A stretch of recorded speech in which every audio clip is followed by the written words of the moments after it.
नमस्कार। Medical field में एक अच्छी सरकारी नौकरी की तलाश करने वालों के लिए ये जानकारी बहुत काम की है। देखिए, यूनियन पब्लिक सर्विस कमीशन यानी यूपीएससी ने मेडिकल ऑफिसर के पदों पर एक बहुत बड़ी भर्ती निकाली है। तो आज हम इसी के बारे में सब कुछ जानने वाले हैं। हम जो भी जानकारी यहाँ दे रहे हैं वो पूरी तरह से एसी ऑफिशियल नोटिफिकेशन पर आधारित है। ये कंबाइंड मेडिकल सर्विसेज 2026 के लिए जारी हुआ है। चलिए इसको एकदम आसान भाषा में समझते हैं। तो सबसे पहली और सबसे बड़ी बात, कुल 1358, जी हाँ, 1358 मेडिकल पोस्ट पर भर्ती होनी है। ये एक बहुत ही बड़ा मौका है उन सभी के लिए जो मेडिकल के क्षेत्र में अपना करियर बनाना चाहते हैं। और हाँ, इस भर्ती के बारे में थोड़ा और गहराई से जानते हैं। हम 4 जरूरी चीजों पर बात करेंगे। ये मौका कितना बड़ा है, कौन इसके लिए अप्लाई कर सकता है, सिलेक्शन का प्रोसेस क्या होगा, और आखिर में सारी जरूरी तारीखें और डिटेल्स। तो पहला सेक्शन, एक बड़ा मेडिकल अफसर। देखिए, ये सिर्फ एक नौकरी नहीं है, बल्कि सरकारी मेडिकल सर्विस में एक शानदार करियर बनाने का एक जबरदस्त मौका है। इस एग्जाम को पास करने के बाद सेंट्रल हेल्थ सर्विस में मेडिकल ऑफिसर या फिर रेलवे में असिस्टेंट डिविजनल मेडिकल ऑफिसर बना जा सकता है। ये न सिर्फ एक सिक्योर जॉब है, बल्कि समाज में सम्मान भी दिलाती है। अब आते हैं दूसरे और शायद सबसे अहम सवाल पर कि भाई, इस मौके का फायदा उठा कौन सकता है। ये जानना बहुत जरूरी है।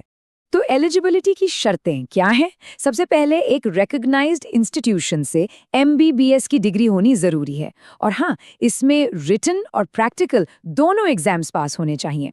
अच्छी खबर यह है कि जो फाइनल ईयर के स्टूडेंट्स हैं ना, वो भी अप्लाई कर सकते हैं।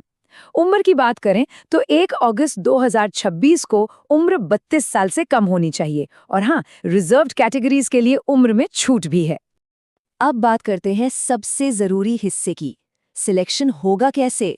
चलिए जानते हैं कि एप्लीकेशन से लेकर ऑफिसर बनने तक का सफर कैसा रहने वाला है। देखिए, सिलेक्शन प्रोसेस को मोटे तौर पर 2 स्टेज में बांटा गया है।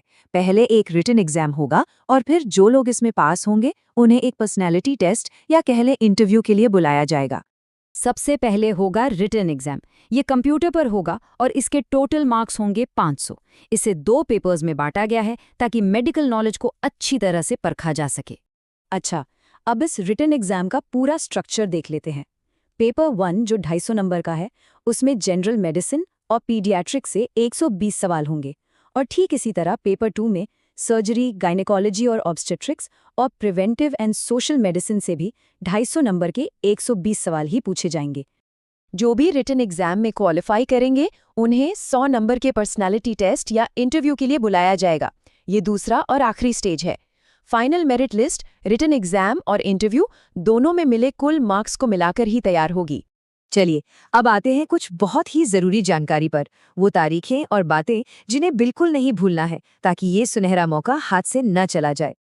जैसा कि हमने शुरू में भी बात की, एप्लीकेशन प्रोसेस शुरू हो चुका है और तैयारी और एप्लीकेशन दोनों के लिए अब ज्यादा वक्त नहीं है।